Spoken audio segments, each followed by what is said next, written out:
എടാ പിന്നെ ഞാൻ ഇന്നലെ തൂക്കണ്ടിനോട് പോയിപ്പേ നമ്മുടെ ഹസ്ബൻഡ് കംപ്ലീറ്റ് ഉണ്ടായിരുന്നു. വെള്ളടിക്കാൻ പറഞ്ഞ കുറെ ടീമുണ്ട്. അപ്പൊ നീ അവിടെ ജസ്റ്റ് പറഞ്ഞാൽ മതി, വെറുതെ ആൾക്കാരെ കൊണ്ട് അതൊന്നും പറയിപ്പിക്കണ്ട. ശരി കാണാം. ഓക്കെ. എന്താ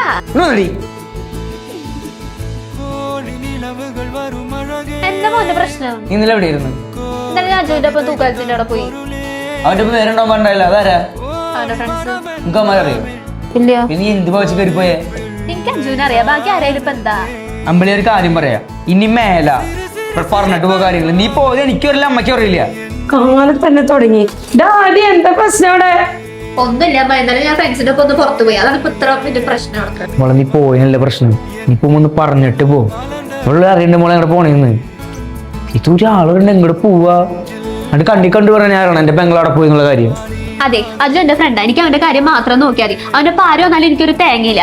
പിന്നെ നിന്റെ ഫ്രണ്ട്സ് അവന്മാര് വലിയ മാന്യന്മാരാണല്ലോ, ഒരു പണിയും കൂടി അല്ലാണ്ട് വെറുതെ നടക്കന്നെയല്ലേ. അവന്മാരാണ് എന്നെ പറ്റി പറയാൻ വരണേ. എന്താ ടോക്സിക്കാണ് നിങ്ങൾക്ക് ഇങ്ങനെ ഒരു ഗേൾ ഫ്രണ്ട് കിട്ടാനത്?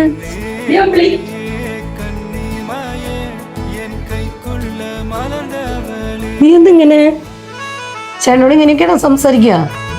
ഇതിന്റെ നാക്ക് സൂക്ഷിച്ചോളോട്ടാ. അമ്പിളി പറഞ്ഞത് മോന് വിഷമായ. അപ്പൊ എന്റെ വിഷമോ? എനിക്കുണ്ട് ഈ പറയുന്ന വിഷമങ്ങളൊക്കെ. അവന്റെ വർത്താനം കേട്ട തോന്നുന്നു ഞാൻ വേറെ എന്തിനേലും പോയത്. പക്ഷെ അവൾക്ക് പോയിന്ന് പറഞ്ഞിട്ട് പോയിരുന്നു. അമ്പിളി നീ ചേട്ടനെ വഴക്കൊന്നും പറയരുത് കേട്ടാ. പണ്ട് നിങ്ങൾ എന്തൊരു നല്ല സ്നേഹമായിരുന്നു. പിന്നീട് പോണം, ഫ്രണ്ട്സ് ആകുമ്പോൾ പോകും, പുറത്തൊക്കെ പോകും, ഇതൊക്കെ ഞാനും പോകാറുണ്ട്. അവന്റെ കൂട്ടുകാരൊക്കെ ഹെർക്കുലീസ് വാങ്ങിച്ചപ്പോഴേ അവൻ വാങ്ങിച്ചത് ലേഡി ബാഡാണ്. അപ്പൊ അച്ഛവനോട് ചോദിച്ചു, നീ എന്തിനാ ഈ പെൺപിള്ളേര് ചവിട്ടി നടക്കുന്ന സൈക്കിൾ വാങ്ങിച്ചെന്ന്. അപ്പൊ അവൻ പറഞ്ഞത് എന്താണെന്നറിയോ? അമ്പിളീനെ കൊട്ടയിലിരുത്തി കൊണ്ടുപോകാൻ വേണ്ടിയിട്ടാന്നാ. അത്രയ്ക്ക് ഇഷ്ടമാണ് നിന്നെ. അമ്പിളി